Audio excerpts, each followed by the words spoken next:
there's sometimes you want to access something that is not from thinking, that is from a flow state that you can kind Mhm. of only achieve when you're actually sort of playing the musical instrument yourself, if you Yeah. will.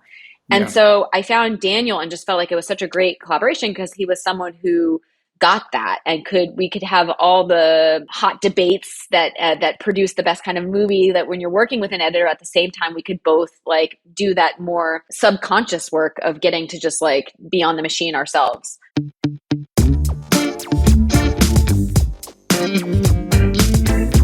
Hello and welcome to Cut to Reveal, a podcast where we discuss the art of editing and all the hurdles that come with that career path. My name is Piotr and today I'm without my other host, Ricky. Ricky is in the US, he's visiting his family, his friends, so I'm recording this intro myself. That's one of them, many good things about doing the podcast together. You can share some of the responsibilities. And today we have for you a very interesting conversation that we both conducted with Adina Smith, a director, and Daniel Garber, an editor of a film that premiered this year on Tribeca Film Festival, The Drop. And let me just read you a synopsis. This is a fun comedy. So, in this clever cringe comedy, a seemingly happy married couple confronts a test of their marriage when one of them drops a baby while at a destination wedding at a tropical island. So, yeah, it's a fun film. I've seen it. I've seen a screener. But yeah, let's roll the tape. You'll love what they have to say about the film, about their approach to filmmaking, editing the project together, about how they both collaborated, what they value in each other and things like that. Like there are some golden nuggets in that conversation. So yeah, let's get to it. Roll the tape.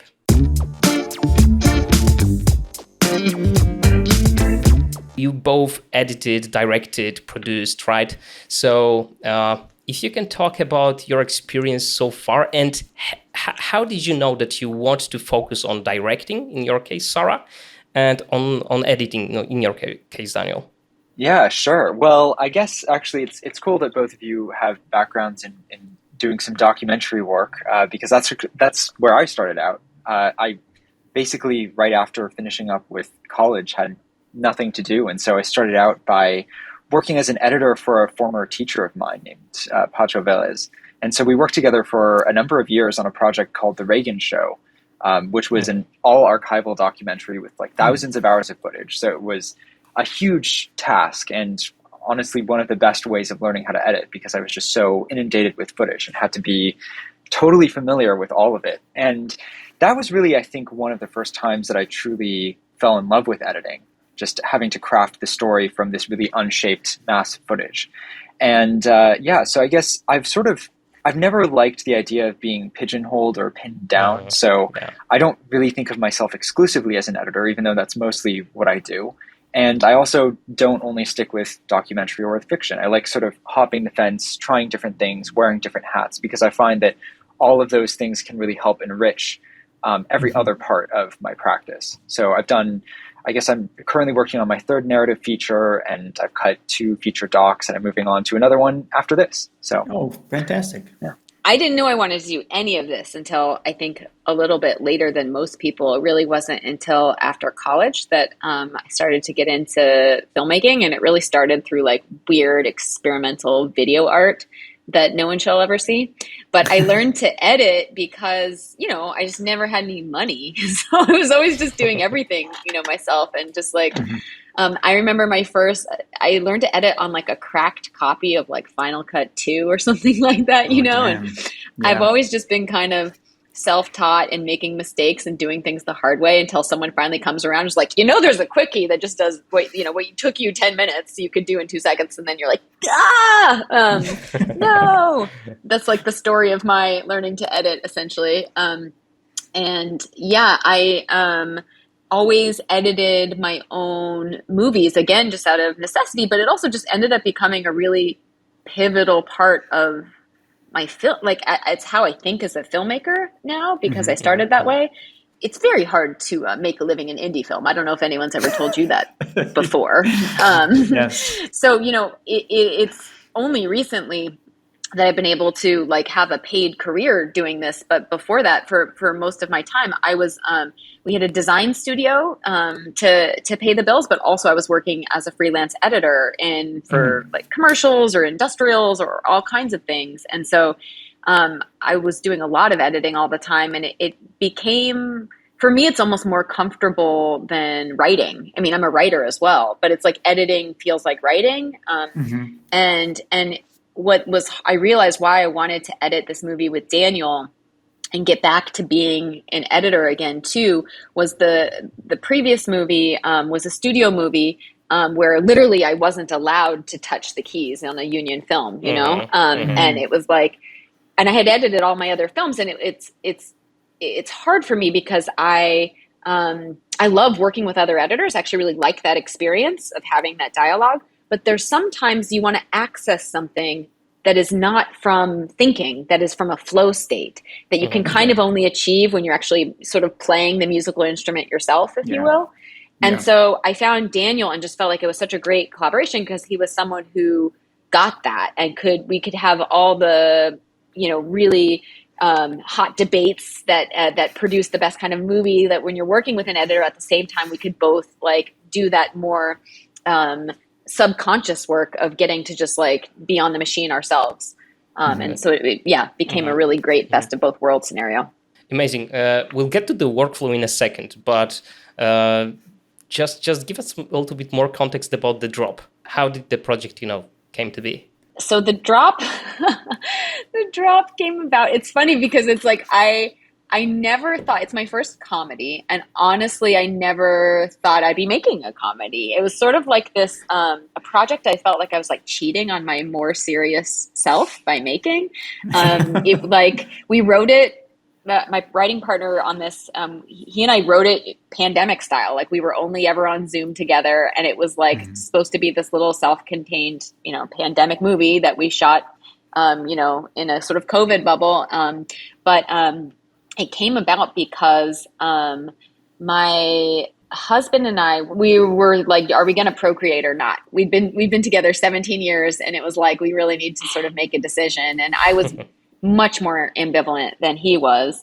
And writing this movie in a way was a way for me to like exercise a lot of my fears about parenting.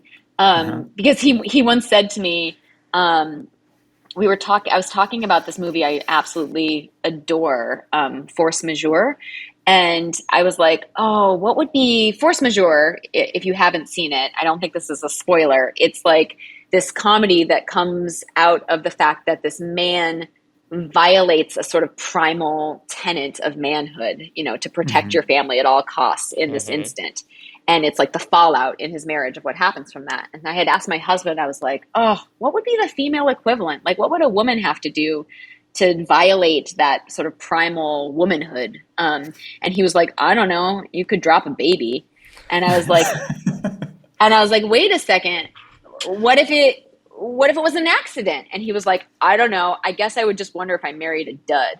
It's like, so, and he's the most like evolved, like non-gendered, non-misogynistic artist guy. Like I was so surprised to hear that come out of his mouth.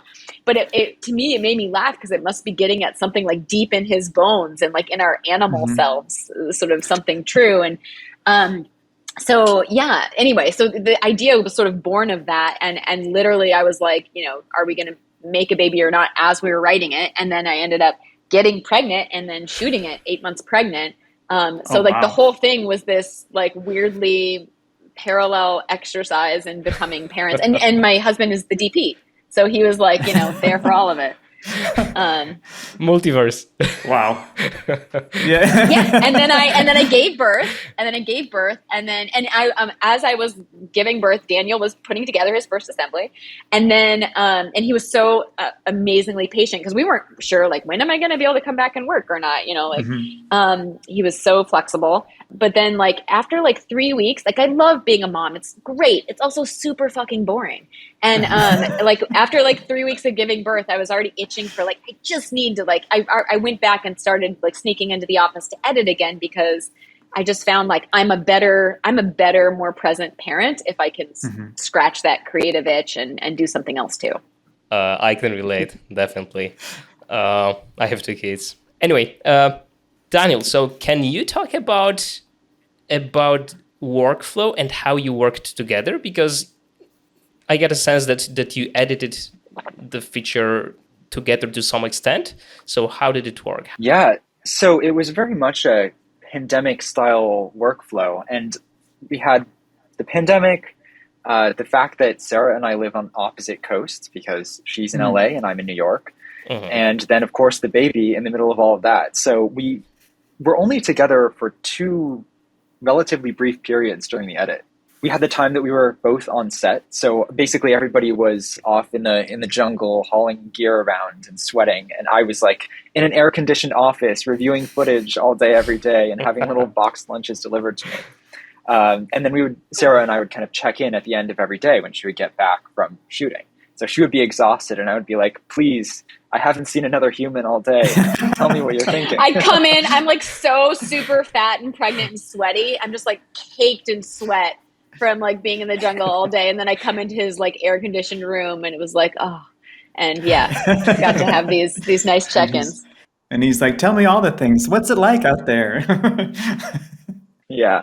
Occasionally I got out and I got to meet people. We lost our script supervisor halfway through. So then I started making Daniel come to set and be like a scripty for me too. So then he had to get hot and sweaty. Yeah, that was fun.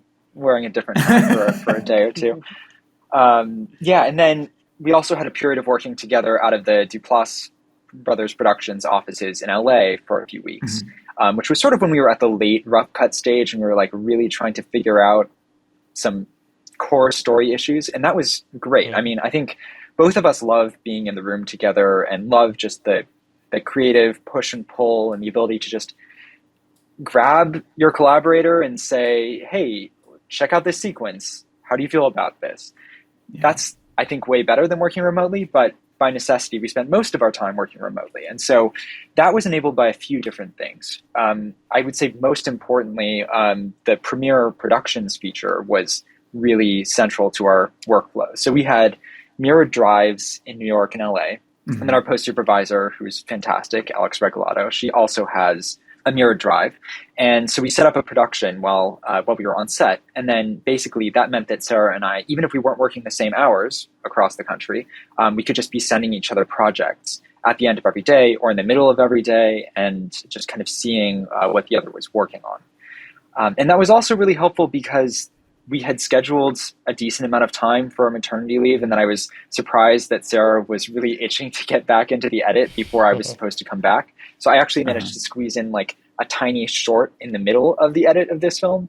Wow. And so while I was working on that, Sarah was kind of working on her first like revision to my assembly and sending me things while I was on a different project. So Productions was great for that. To me, that's the thing that has really made Premiere just an incredibly reliable tool. It was so much more seamless to use than on the previous film.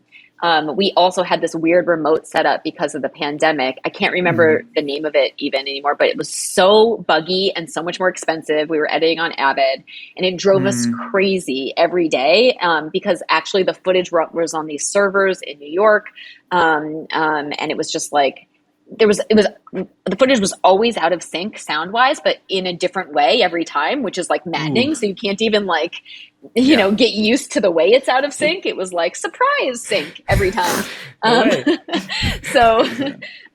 so many crashes. And this was like, I would say, Daniel, like pretty seamless. I mean, there were maybe a small handful of times there was something we had to look at, but like on a day-to-day basis, Productions was pretty great. Were you sending like a Premiere Pro project file directly to Sarah, or was it like synchronized automatically between both of your machines? Well, usually what we would do is we would just upload to Dropbox. We weren't paying for like a separate cloud storage system or something that was continuously updating. We just, especially because when we were in Mexico on the shoot, we didn't have very reliable internet, so we didn't want to store the entire production on the cloud and then be forced to be connected to the cloud at all times to get our updates. So it was really that all of the files were stored locally, but then we would sort of text each other or something when there was an update, and then the other one would just pull it down from Dropbox. So that worked very well for our needs on this project. And, it's a very small production. So certain things that maybe we would have decided to do differently if it had been a much larger team, but it was great for what we needed. Daniel, you're the most organized person I've ever met. And it is such a relief for me, who is extremely disorganized. I think I drove Daniel maybe a little crazy with my naming conventions, because he's much better at naming things in a logical way. But I relied on him for sure. That's a good thing to say about editor. I would not call you the most disorganized person. There are very disorganized directors out there. You don't even know. Okay, I'm average disorganized. Since the film was basically improvised from an outline, how can you guys talk about like the challenges you faced with your selection process and stuff like that? Yeah, it was one of the reasons I really wanted to bring Daniel on in particular, because he does have a documentary background, and I wanted to shoot in a way. I feel like documentary editors are quite good at understanding how to build story with non-traditional coverage. And both because of the time constraints and because of the improvisation, I knew we were going to, have non-traditional kind of coverage for this movie. Yeah. Improv is almost not the best word for the type of movies I make when they're not fully scripted, only because it's really not a free-for-all. It really is quite sort of beat it out, and we know what we need going in. I give my actors kind of a loose leash at the beginning, and then I'm trying to like sculpt it down with each take. And even I'd come in at the end of the day to Daniel and I'd be like, look, they were going off on this riff that I didn't want to, get them out of their heads by telling them not to do. We don't need any of that. This is the part I need, like I could also just tell him what to focus on. But I found like the hardest thing with this project, as opposed to because two of my other films were also done this way in a sort of semi-scripted way. But with this one, it was like, there was way more funny than we had time for. It was really, I think the hardest thing was just at some point you can't laugh at every take and include every take. You really have to just start making choices. And then and with the comedy, it's hard to know sometimes when you've watched it a bajillion times, like, have we made the right choice and taken the funniest take? Yeah. Yeah. It's that curse of knowledge type thing where there's all those takes. I've worked on a documentary where it was like this onslaught of all these funny stories, and you're like, we can only pick two. So which are the ones that we want to pick? Because we can't have this be like a 4-hour documentary with all the funny stories. Right. Exactly. And sometimes it's not just what is the single funniest moment, but it's like, what is the funniest moment that also functions within the story in these other ways, because we have to think about things like character development, everybody's dramatic arcs. And so sometimes there's something that's very funny, but just doesn't fit within that. So how do you try to maximize humor while still serving what at its core needs to be a pretty grounded drama? Yeah, we were really rigorous at the outset. And I think in some ways this is what made the process so enjoyable, Daniel, is like we were really rigorous about we need to get Lex and Manny's story right and before we do anything else, and make sure that skeleton feels strong, and then build funny around it. Yeah, absolutely. Yeah, that was always really at the core of every decision we were making. But I think we managed to work in a decent amount of funny as well. Oh, definitely. So what was your experience, Daniel, with that kind of footage? Like, did it feel like a documentary? Or because, like, I'm not sure, but I think it's your first feature narrative, right? Second narrative feature, first improv heavy narrative feature. Yeah. So how did it feel? Yeah, I mean, it was interesting. In some ways, it was like a documentary in that sometimes there was less coverage than you might have, since so much of the time on set was spent kind of refining the writing and distilling some of these longer improvisations into something that's closer to like a really tightly written scene. I felt at times like there weren't quite as many options, but that was in a lot of ways a really productive constraint to have. And Sarah also just has an incredible instinct for just knowing when she has the scene. So I was never left in a situation where I truly did not have enough, but there were also plenty of times where I felt like, well, there aren't like infinite angles I could be cutting to at this moment. There aren't like 5 different setups for this particular moment. And also because of the improv, there are some some takes where we just didn't have a certain beat, or it would fall in a very different part of the scene. And so kind of getting a sense of how each take unfolds as its own kind of version of the scene was a big part of the editing. We only had 3 weeks to shoot this thing. So, I'm trying to edit in my brain as we go, especially with an improv movie. And once I know we have it, like, we got to move on. So it's true that, like, there's almost like really only one way it will work. And then it's just like, finding it and refining it. It's useful to have these editing skills as a director, right? Because you can actually, like, imagine the cut in your head. It is, but then I was really grateful to have Daniel on set and Daniel as a partner in this.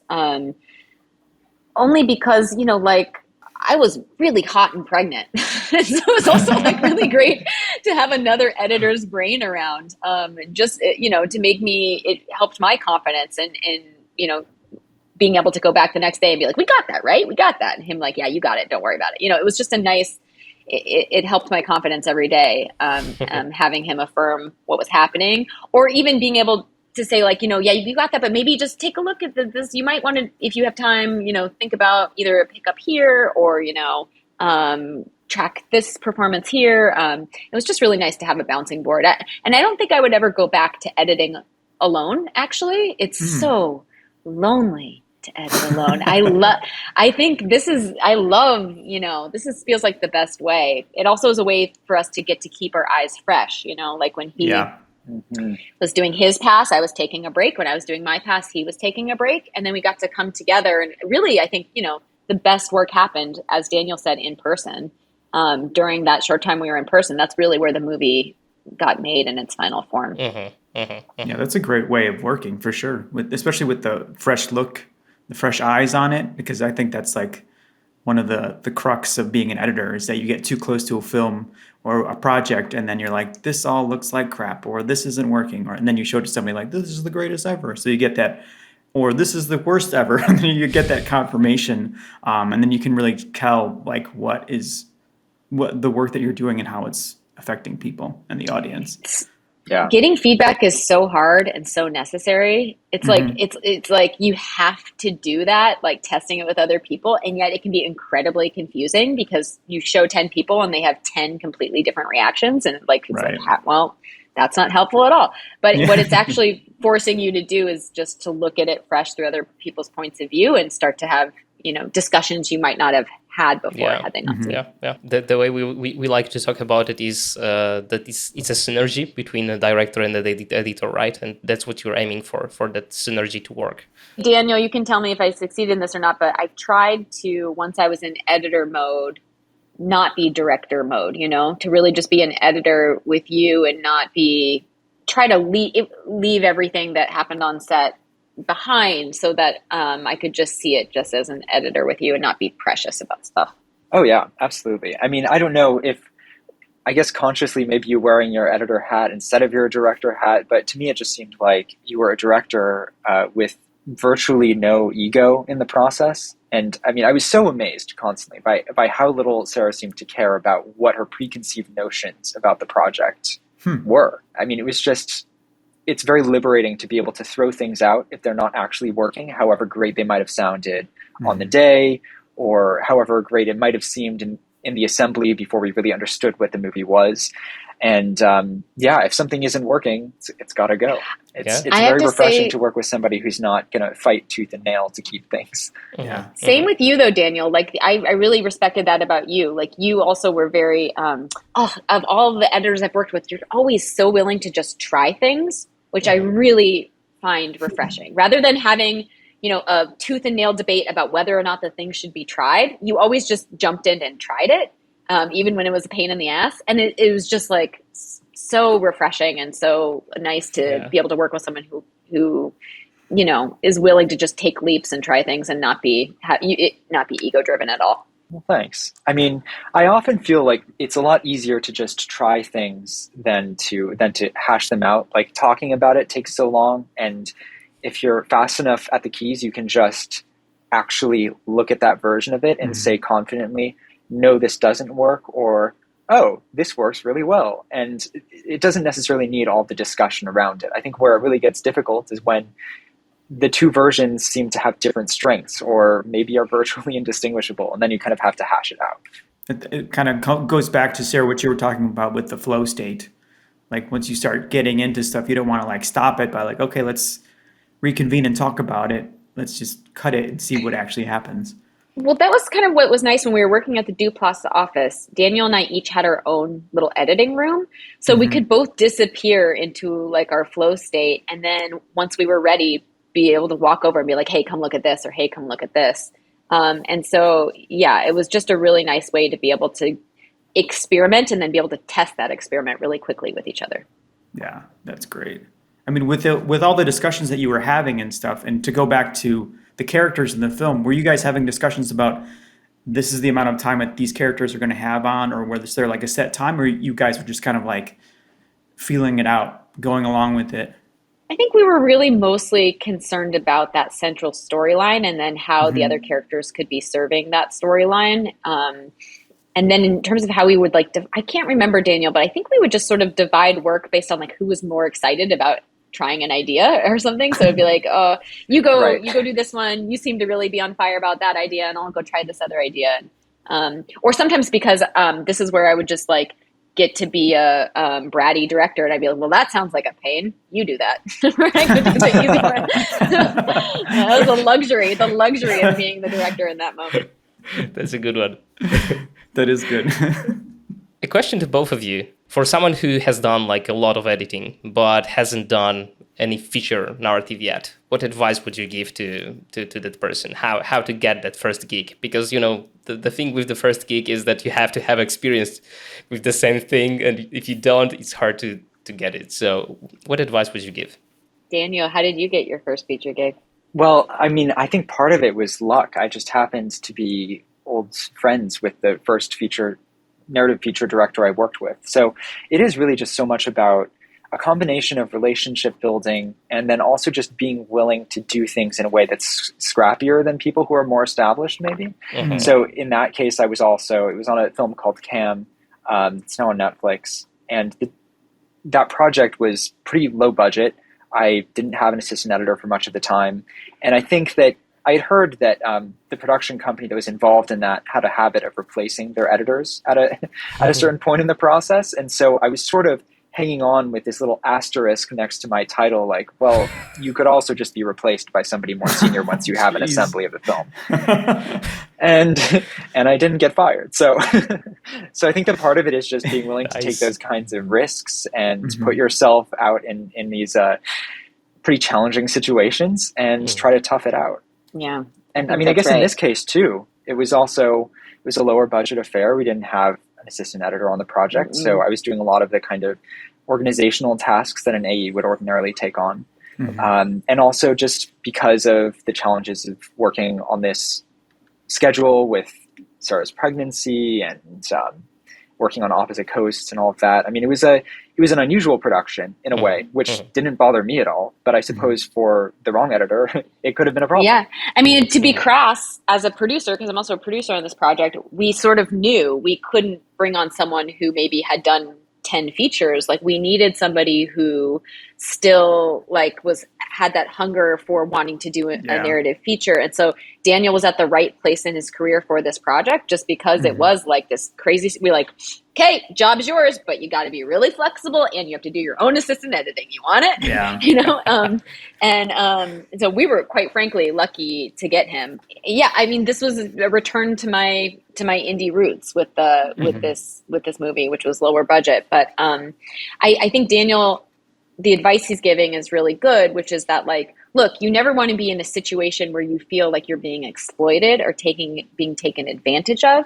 And at the same time, when you don't have that resume built up, you are going to have to make some sacrifices in order for someone to take a risk on you, because they are taking a risk by choosing you for that thing. So there's a bit of a mutual risk taking that has to happen. And the advice I would give to, this won't apply to everybody, for editors who don't, write or direct or produce, but I guess from scrappy, filmmaker perspective, from my perspective, I would say, wait a second, I just realized something. I was going to say it was my own film, and I was going to give you the advice to go make your own film, but I just realized I had edited a feature before. It was terrible. And I'm not the name of it. I got, oh my God, you guys, I got paid $500 flat to edit this feature. Okay. It was awful. It was right before my wedding, and I was supposed to go get married in the desert, and like I needed that $500, and like she didn't even pay me that $500. It was like terrible. Yeah, and I think I got the job on Craigslist. I don't know if Craigslist is international, but it's something that it is in the United States, where you used to be a place where you could go get gigs, and now I think it's where you find weird sex. Yeah. That's a lesson too. Don't go to Craigslist for jobs if you can help it. How did you produce your first film? Well, so my first feature, The Midnight Swim, was a micro budget, semi-scripted movie that we shot in 2 weeks. And, it was really hard fought. It took me, 7 years of trying to get another movie financed, and having that fall through over and over again before I finally swallowed my pride and said, okay, I'm going to go make a micro budget POV improv movie. And it's just really hard to raise money. I mean, unless some people are fortunate to maybe come from connections or have family money or something, but like if you don't, it's just a real hustle. And you have to really swallow your pride, and you feel like a traveling salesman where you're like, also like, it's like you're telling people to give you these micro investments in like a really risky thing. It's like, by the way, investing in movies is not, for the faint of heart. So it's tough and tricky. And I couldn't have done it if it were not, I wouldn't have had a career if it were not for the handful of people that took a risk on me and believed in me in the outset. Would relatively, they might seem like small investments, but they're big to some people, like $5,000 is like, not everyone has that lying around. And that's been, hugely formative in my life. And I think there's a simple answer to why that getting through the door to get your career going. It always just comes down to like the gatekeepers and the money and having the, financial ability to do it. And the only advice I would say to people is that, make sure it's the project that you are really, truly, honestly passionate about and something from your own heart, because then when you go to talk about it with people, they'll be able to feel that from you and connect with it too. And it'll be a little bit easier to ask for the money, even though it'll still be very awkward. Perfect. I was just recalling the same experience for the documentary that I worked on. And the director that I worked with was like, I don't like asking people for money. And it was like, I don't know how we're going to get money for this documentary. And so it kind of became very indie guerrilla, like, okay, well, most of it was sweat equity that we'll never get paid back for. But it was kind of that thing like, okay, we'll just have the money to pay for our equipment. And then hopefully people will want to see this film. So, hey guys, the question we always ask everyone is, do you have like your favorite filmmaking book? Or it doesn't have to be a book. It can be like a documentary you've watched, or a film that you would like to recommend to everyone listening to this show. So do you have something like that? The one that came to mind for me was Judith Weston's Directing Actors. I just listened to it. I finished listening to it like 3 days ago. She's a wonderful teacher and guide for directors here in LA, and still works as a consultant on movies sometimes, and has written several books about directing actors. And I think I haven't really, to be honest, read many books on filmmaking, but that's one that I keep on my shelf. Yeah, it's amazing. It's amazing. I've listened to the audiobook and I loved it. Daniel, do you have something? I don't know that I have a good answer for this.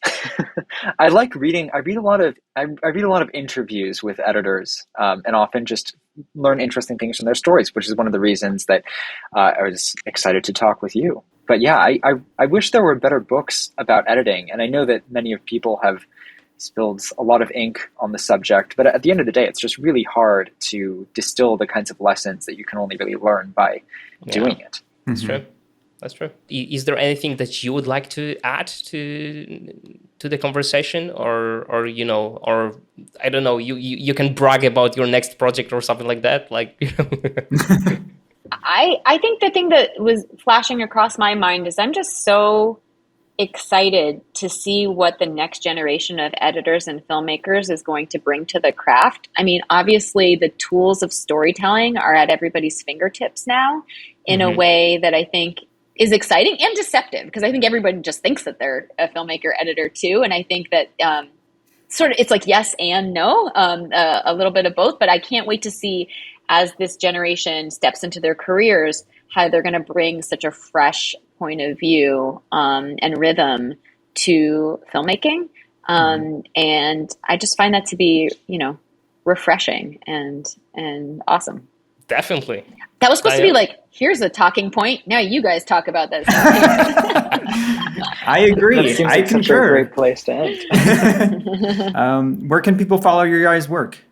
Well, I'm trying to get off of social media. I do have an Instagram, which is at @dsgarber, but mostly I'm trying to not do that. So I guess my website is my name, www.danielgarber.com.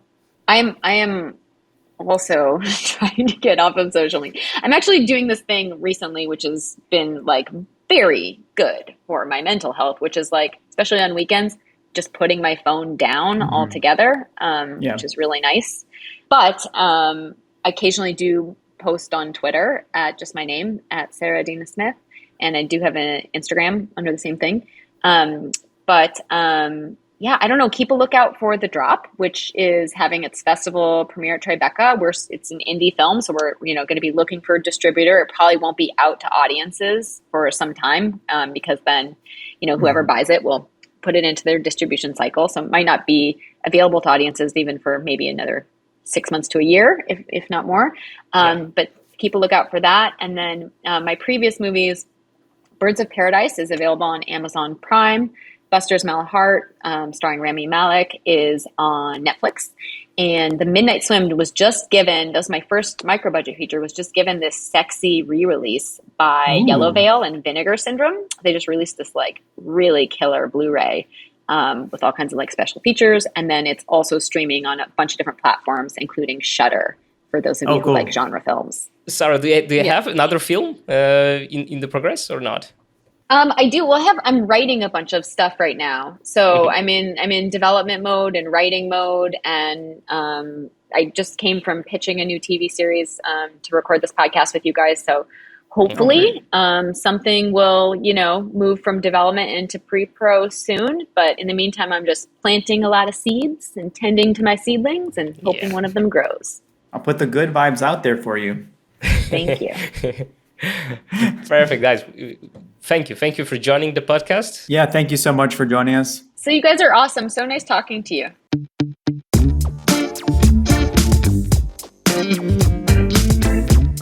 And that's today's episode.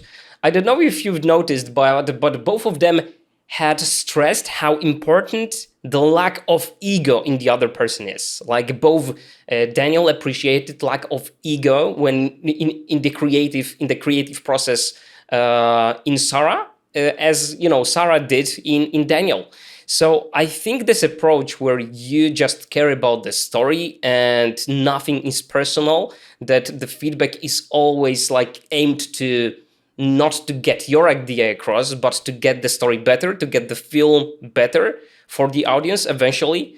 I think this approach is something that, we constantly repeat because it's so important.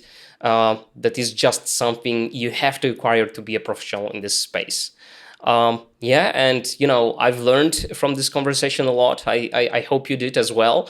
And till the next time, in the next episode, we gonna be back together. I will not spoil what's coming next. Till the next time, have a good one. Thank you for listening. Bye.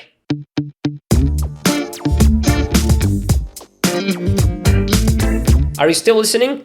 We want to talk a little bit about editing chef. Peter, since I'm a self-taught editor, I have these habits that I created that are a little bit too long-winded, or they were a little bit too long-winded in the sense of like I would be clicking my mouse too much to get to a certain thing or make a certain kind of cut.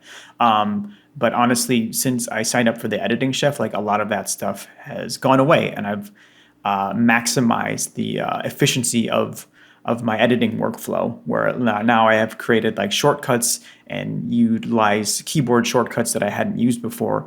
And even a lot of the stuff that I would do to prepare for a project that I've learned through the course has greatly impacted the way that I work. It's not only about technical aspects, about tips and tricks generally.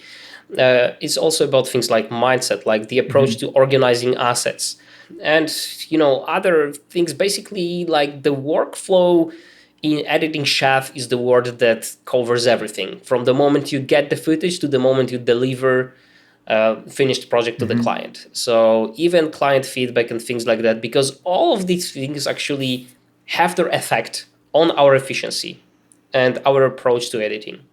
And that's when I've been putting together lessons for editing chef, that's what I had in mind. I was not thinking about what to do on your timeline to make you edit faster. So I was not thinking along the lines of 10 tips to edit faster. I was thinking along the lines of what is the process from the start to begin till the end, and how and where are the places, what are the aspects you need to think about to be efficient in the long run. And I think that's the foundation. That's the foundation of editing chef. So if you want to be part of it, we would love to have you there. Just go to cuttothepoint.com/EC, or there is a link in the description.